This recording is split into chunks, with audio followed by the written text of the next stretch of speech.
आपका अपना संजीव अरुण कुमार और एक बार फिर से लेकर आ गया हूं आपका लोकप्रिय कार्यक्रम टेम्पो हाई है। जैसा कि हमने कल बात की थी, हम फिर से शुरू करने वाले हैं गाजीपुर का कार्यक्रम टेम्पो हाई है। सबसे पहले हम शुरुआत कर रहे हैं आज गाजीपुर के एक ऐसे नेता से आज हम मिलने वाले हैं जिन्होंने समाज में रहकर लोगों की खूब मदद की है। समाजवादी पार्टी के नेता हैं और दावेदारी भी पेश की थी इन्होंने इस बार। तो चलिए मिलते हैं। और व्यापार मंडल में भी सक्रिय रहे हैं, युवा जिला अध्यक्ष रहे हैं आप। अतीक रैनी साहब हमारे साथ मौजूद हैं। अतीक जी, हार्दिक स्वागत है आपका। बहुत बहुत बधाई आप सबको, और आपने मुझे अपना कीमती समय दिया, इसके लिए मैं आप सभी लोगों का दिल के गहराइयों से आभार प्रकट करता हूं, और सभी को एडवांस में रमजान शरीफ की और ईद की बहुत बहुत दिली मुबारकबाद पेश करता हूं। अतीक भाई से हमारा मिलना कुछ यूं हो रहा है कि पिछले काफ़ी समय से हम देख रहे थे आप समाजवादी पार्टी में एक्टिव थे। वो विधानसभा का चुनाव हो, और एक चीज़ मैं बताना भूल गया, आपने विधानसभा में भी दावेदारी पेश की थी और वहाँ भी खैर विधायक हमारे चुने गए समाजवादी पार्टी से। अभी अगर हम बात करें नगर पालिका चुनाव गाजीपुर की, आप नगर का विकास किस तरीके से देखते हैं? बिल्कुल, नगर के विकास की बहुत बड़ी समस्या है। पिछली बार देखा जाए, जैसे 25 वर्षों से विनोद अग्रवाल जी चेयरमैन रहे हैं, उससे पहले रोड़ी कुमार मुन्ना थे, इस बार उनकी वाइफ थी, फिर वो प्रत्याशी के रूप में है। लेकिन कहीं ना कहीं बहुत से एरिया ऐसे हैं जो अपने आप को असहाय महसूस करता है। चेयरमैनी पद पे पूर्ण रूप से कहा जाए तो उन्होंने काम वो मतलब बहुत से कामों को जो है बेदखल। आप अभी जिस रास्ते से आए होंगे वहाँ आए दिन देखिएगा कूड़े का अंबार लगा रहता है, क्योंकि ये मुस्लिम मोहल्ला है और दो अगल बगल मस्जिद मंदिर को आने जाने का रास्ता है। तो मैं ये चाहता हूँ आज एक डोर टू डोर कूड़ा उठाने का भी सिस्टम है, लेकिन कहीं ना कहीं इसमें जनता भी दोषी है। लेकिन हम तो चेयरमैन से ही कहेंगे कि भाई ऐसा कोई रोड ना हो जहाँ पे कूड़े का अंबार हो। इससे काफ़ी लोगों को परेशानी का सामना करना पड़ता है। जाम की समस्या है, आए दिन रोड पे जाम लगा हुआ है। कहीं भी हमारे बहुत सी वादा किया गया, ये पार्किंग वो पार्किंग, लेकिन आज तक कहीं गाजीपुर शहर में एक भी पार्किंग नहीं है। बहुत से जब जहाँ जाम की चूँकि पत्रकारों द्वारा मुद्दा उठा दिया जाता है, तो उस जाम की वजह से हमारे व्यापारी भाइयों को काफ़ी नुकसान का सामना करना पड़ता है। प्रशासन ये करता है कि वन वे कर देता है, एक रूट इधर एक रूट उधर, जिससे गाड़ी लोग मार्केट में नहीं आ पाते। तो इस सूरत में हमारे व्यापारी भाइयों का दुकानदारी पे काफ़ी नुकसान आता है। चलिए, एक सवाल मेरा ये होगा कि अगर रेटिंग देनी हो, ये सवाल मैं पूछता हूँ कई बार जब हम टेम्पो हाई है कर रहे थे पिछले कुछ महीने पहले, तो हम पूछते थे कि रेटिंग अगर देनी हो 10 में से तो कितने नंबर आप वर्तमान नगर पालिका अध्यक्ष को देने वाले हैं जो इसके पहले थे, यानी अग्रवाल जी? अब देखिए, रेटिंग पहली बात तो अब तो वो अध्यक्ष है नहीं जी, और रेटिंग देनी होगी तो मैं तो भाई ये जीरो ही दूंगा। अच्छा, जीरो दूंगा, इसलिए कि उन्होंने अनदेखा किया है, बहुत से कामों को किया नहीं। लेकिन चूंकि जब भी कोई पद पे हो जाता है, संवैधानिक पद पे, हमारे भी एक विधायक हैं, वो बार बार अपने जवान से कहते हैं कि मैं पूरे गाजीपुर सदर के जनता का विधायक हूँ, जो वोट दिया है या नहीं दिया है। तो चेयरमैन साहब भी हो या कोई भी प्रधान भी हो, को जो वोट देता है या नहीं देता, वो सबके वो नेता होते हैं। तो मैं समझता हूँ कि सबके कामों को उनको सुनना पड़ेगा, उनको देखना पड़ेगा, ये प्राथमिकता होनी चाहिए। जी, ये तो जरूरी है। लेकिन आपने रेटिंग दी 0, कुछ तो विकास हुआ होगा पिछले 10-15 सालों में, कुछ तो 0 मतलब आपको दिखा ऐसा कुछ कि यहाँ होना चाहिए था जो नहीं हुआ, या यहाँ हुआ है ऐसा कुछ? देखिए, 0 मैं इसलिए देना चाहता हूँ कि विकास तो बहुत हुए हैं, लेकिन विकास 5 साल पूरा होने के बाद क्यों हुआ?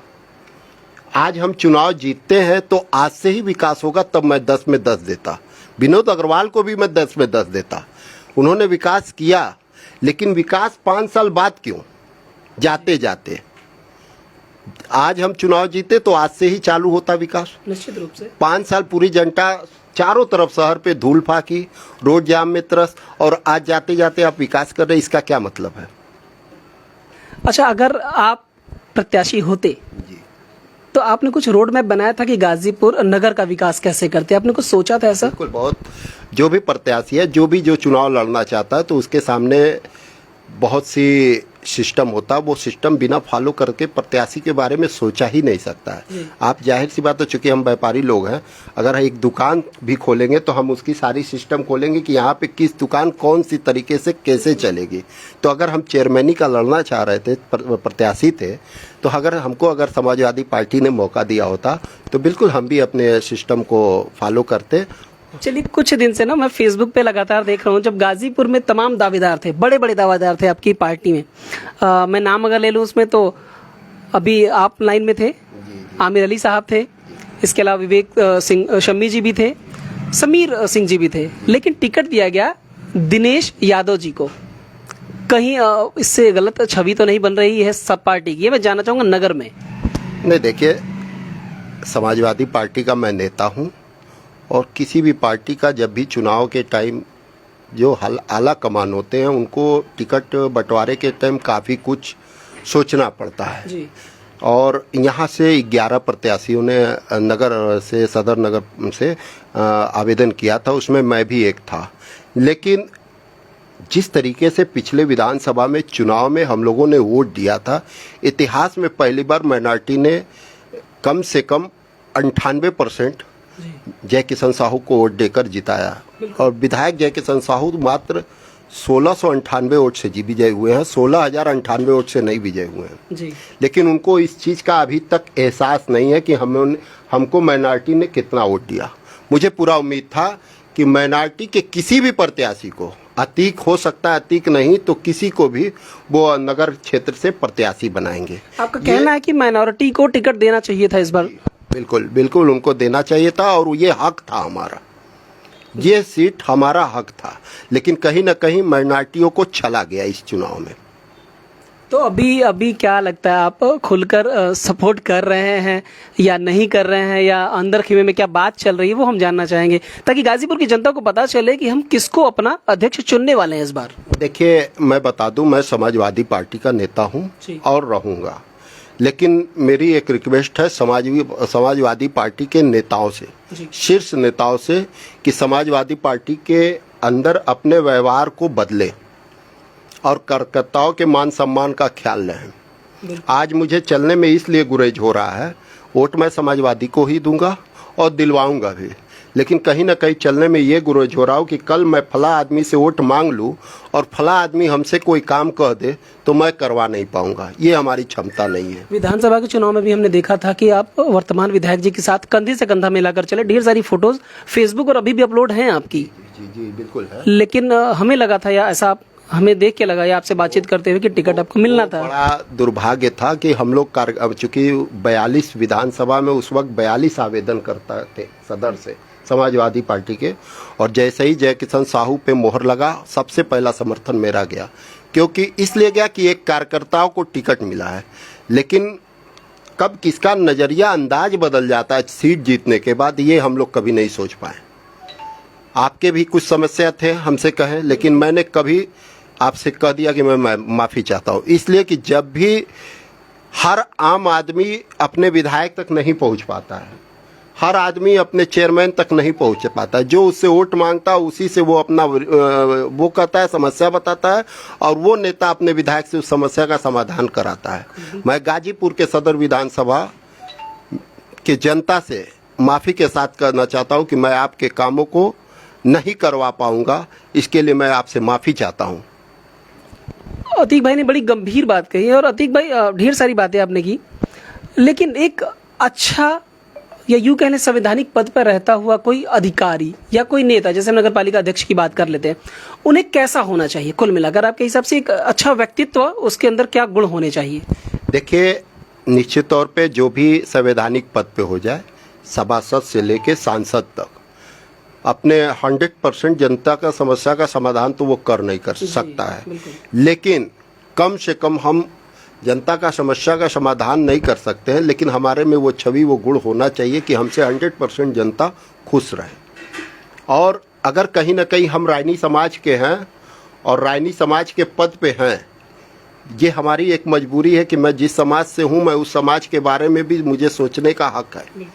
तो कल के डेट में कोई संवैधानिक पद पे आ जाऊं और मैं 90% ये दावे के साथ से कहूं कि मैं रायनी समाज का ही काम करूंगा, तो ये हमारे लिए बहुत बेकार और इससे गलत काम ही नहीं हो सकता। मैं समाज को भी देखूंगा, लेकिन सबसे ज्यादा उसमें जो सर्व समाज के लोग मुझे अपना कीमती वोट दिए, मैं उसका भी काम करने का प्रयास करूंगा। क्या बात है, बहुत दमदार तरीके से आपने अपनी बात रखी। चलिए एक आखिरी सवाल कर लेते हैं, और चूंकि आज हमने फिर से शुरू किया है टेम्पो हाई ये कार्यक्रम, और देखा करते थे आप लोग, इस बार कहाँ जा रहा है? बदलाव होने वाला है या सीट वही रहने वाली है? निश्चित तौर पे बदलाव होगा, और समाजवादी पार्टी के जो आला कमान हमारे राष्ट्रीय अध्यक्ष अब चाहे जिस परिस्थिति में अपना मोहर लगा के हम लोगों के बीच में भेजा है, श्रीमान दिनेश यादव जी को, मैं वोट भी उनको दूंगा और वोट दिलवाने का भी प्रयास करूंगा। लेकिन मैं यही कहना चाहूँगी आपके चैनल के मामले से कि कहीं ना कहीं जो पिछली गलतियां हुई हैं दोबारा न दोहराया जाए, अन्यथा 2024 मुश्किल है और दोबारा समाजवादी पार्टी शासन सत्ता में आना भी मुश्किल हो जाएगी। कार्यकर्ताओं की बातों को गंभीरता से लिया जाए, जबकि पार्टी को कार्यकर्ता नुकसान नहीं पहुंचाते हैं। पार्टी को अगर कोई नुकसान पहुंचाता है तो संवैधानिक पद पे रहने वाले विधायक और मंत्री नुकसान पहुंचाते हैं। जब कार्यकर्ता आज चुनाव है, कौन साहब के बिल में से भी कार्यकर्ताओं को उठा के ले आया जाएगा, लेकिन यही चुनाव जीतने के बाद वो कार्यकर्ता उनको एकदम अब पर्सनल बात बंद कमरे में होने लगेगा कुछ खास लोगों के से, और वो कार्यकर्ता दरवाजे के बाहर होगा। ऐसा नहीं होगा। अगर ये बदलाव नहीं लाएंगे तो हर चुनाव उनके हाथ से विफलता की तरफ जाएगा। क्या बात है। और ये केवल बात एक नेता की नहीं थी, ये बात हमने देखा एक कार्यकर्ता की थी और एक वोटर की बात थी, जो आपने अतीक भाई ने साझा की हमारे साथ। बने रही, हमने आज शुरुआत कर दी है फिर से टेम्पो हाई की, और हम लगे रहेंगे चुनाव के आखिरी दिन तक, यानी जब तक हमें परमिशन है हम तब तक लोगों से मिलते रहेंगे। आज शुरुआत की हमने। अतीक भाई से बहुत बहुत धन्यवाद। अतीक भाई आपका बहुत धन्यवाद, आप सभी का, और खास करके आपके चैनल का। टेम्पो हाई है। तो चलिए शुरू कर लेते हैं फिर, और एक बार कल फिर हम लोग मिलते हैं सुबह या शाम, हम एक बार मैसेज कर लेंगे टेम्पो हाई के साथ। बहुत बहुत आभार आपका।